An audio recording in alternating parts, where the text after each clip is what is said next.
At kilala naman po natin ang mga siga po talaga, no, pagdating sa opensa. Kita naman natin kung gaano ka-consistent, kung ilang 3-point shot ang pinapakawalan nito nila Optana at Pugoy.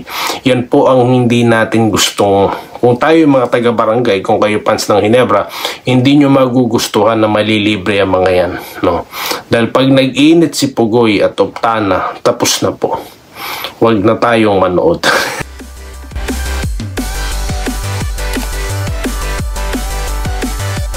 And so welcome back dito sa Denrica Doy TV Sports, no? Well, ang ating pag-uusapan, ayan na. Barangay Ginebra tinalo ng TNT. Mga siga talaga sa opensa, ano? At makapa-shoutout sa mga pa-shoutout. And babasahin ko na inyong mga sentimiento. So yan po ang ating pag-uusapan, okay?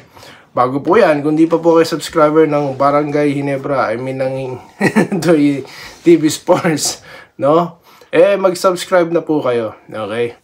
Alam ko po nalulungkot kayo, pero isang pindot lang yan, guys, no? Para ano? Hindi, joke lang. Okay, dito tayo, ha? Yan na nga po ang aking sinasabi. Pag nag-init yung Optana, wag na po tayong manood. Bakit ko po sinabi yan? Ibig sabihin po, hindi maayos ang depensa sa kanya. Bakit ko nasabi yan? Alam mo ng shooter, open nyo. Diba? Nakailang 3-point shot si Optana ngayon. Diba? Di ba dapat si Brownlee lang kumukuha dyan pagka mainit? Kasi ganyan po talagang istorya sa basketball. Kapag may consistent scorer, kahit po maganda, no, ang laro ng inyong kupunan at yung kalaban nyo may mainit na isa dyan, may chance po talagang mag-spark yan at madamay yung kanyang mga teammates. At pag nangyari yan, mas mahirap po yun. Damay-damay na. At yan po yung nangyari. Kahit po first quarter, tinambakan na ng 10, di ba? Pero yung 10, nating na ngayon yan sa basketball, Pero yun po ang naging istorya dyan. Okay? Tapos marami po ako nakikita sa comment na si Brownlee daw po, palitan na, mga ganyan. Okay naman po Okay naman yung laro Wala naman po ako nakikita ng mali, maliban dun sa sobrang init ni Optana. Kasi wala naman tambakol na nangyari, di po ba? Maganda yung laban niya, sinasabi ko match po pagdating sa height sa ilalim. Nakita niyo naman si Rosario, no? Yung bakbakan sa ilalim nila nung astig, yung siga, no? Na si Eram. Di ba? Ang ganda po ng laban, no? So sa akin, bagamat talo, no, literal na talo, pero kung ikaw ay basketball fans, panalo ka dito, no. Ito yung laban na gusto mong mapanood, okay. First 5 ng Ginebra, maganda, okay. Maganda nilaro ni Holt. Sayang, maganda sana ang simula, pero yun, nahihirapan i-sustain. So yun lamang po, guys, ang ating napansin dyan sa laro na yan, okay.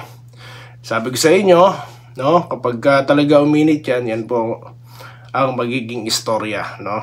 Okay, dito tayo sa shoutout na, no? Sa nakaraan nating content, guys. Salamat po sa mga nanood, Maraming salamat. Ito po ang mga komento. Jericho Funelas, idol, malungkot man isipin pero talo tayo. Sama ng laro ni Brownlee at kung ano ang sama ng laro ni JBL, kabaliktaran naman kay Optana. Yan. Ganun po talaga, no? Present and always watching, Joseph Pineda. Pa-shoutout po kay Sir Joseph. Willie Bardahe na nag-good evening. At yun na nga, talo. Ayaw kasi dikitan si Optana. Hinahayaan lang na libre. Naglabasan na tuloy ang mga hit-hit sa lungga. Jonathan Rodriguez, pakiusap naman, palitan na si Brownlee, walang ginawa, nagkakalat lang, puro turnover. Dapat nga talaga, depensa na lang ginawa niya kay Optana, no? Kung hindi na siya talaga effective on that game, no? Depensa na lang sana muna kay Optana. Di na sana pinilit. Parang ganun ba, no? Yung ibig yung sabihin. Kasi ganun po ang naiisip ko, no? Dito tayo kay Winder 621, wala nang kalibre si Brownlee. Pelmar Aquino, good evening, brother. Wag kang magyabang na mananalong Ginebra. Kasi kahit ako, pinagyayabang ko na mananalo sila sa mga tropang siga. Ngayon, lalo't nandiyan na si Tron Rosario, depensahan lang si Hot. Si RCJ, kompleto na sila. Siguro bukas mag-iingay na naman ang talangka. Well, Kaya nga pong ating prediction, di ba? Iniba na natin. Di po ba? Kasi nga, syempre, yung kalaban, unpredictable lang mangyayari, no? Kahit sinong player, kung ano magiging performance niya, di ba? Hindi. Kung pinapanood nyo ng kabuuan ng aking content, no? Makikita nyo pong ibig ko sabihin. Okay, dito tayo kay Reden Alonso. Kaya po yan ng Jinx, bago pa ito ng laro, no? Angel Bells, solid Ginebra, wag lang pabayaan tumira ng 3 ang TNT, depensang Marino. Dapat, at si JB dapat maging matikas pag madadaig sa bantay sa kanya. Iba po ang naging istorya, ma'am, no? Kabaliktaran po ng sinabi nyo ang nangyari, no? Panalo tayo, Ginebra. Ay, nako, ito yung bago maglaban na Ginebra. Nagpapabati si Renante si Oson, no? Hello, sir, sabi niya, hello, Bucalos.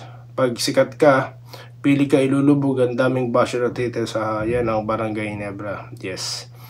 Sana swerte, sabi po ni Wilfredo Bautista, no? Shoutout po kay Ma'am Irene Quilles, Ramil Gonzaga, no?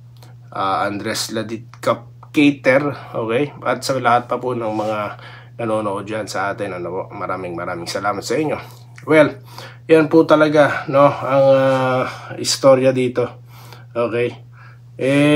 Ngayon, tulad yan na sinabi ni Sir Lope Bucalos at iba pang mga subscriber, nandyan na yung mga basher, no? Present na po yan, no? Ayan na. Galing sa kanilang mga holiday, ayan na, babanat na yan mamaya. Papasok na sila dito sa akin. Hindi ka na makatawa. Peke at tawa mo. Ano ka ngayon? Ano na yan, no? Nakasulat na yan. Hindi kayo tinulungan ng referee. Trade pa more. Yan yung mga litanya na yan. Naantayin natin, no? Pero wala, ganyan talaga, guys, no? Ang nakakalungkot dito, no? Pag malalakas ang kalaban ng Ginebra, ganito nangyayari. Kaya nga sabi ko, nung tinalo yung Blackwater, I'm not that satisfied. Kasi hindi naman yun ang sukatan, no? Hindi. Sabi ko sa inyo, di ba? Kung may optaan na doon, kung may pugoy doon, di ba? May katuwang si King, hindi po gano'n na magiging istorya. Di ba? So yan, that is the story. Yun nangyari ngayon, no? So reality check po tayo dyan, no? So okay lang yan, no? Laro, ano lang yan. So, meron pang mga susunod na laban, no? Baka natin yan, magkita-kita tayo sa mga susunod na video content. At muli, maraming salamat po sa inyong patuloy na pagsuporta. Dito lamang sa Den Ricardo TV Sports. Muli, good night po, no? Good night pa rin sa inyong lahat, ha?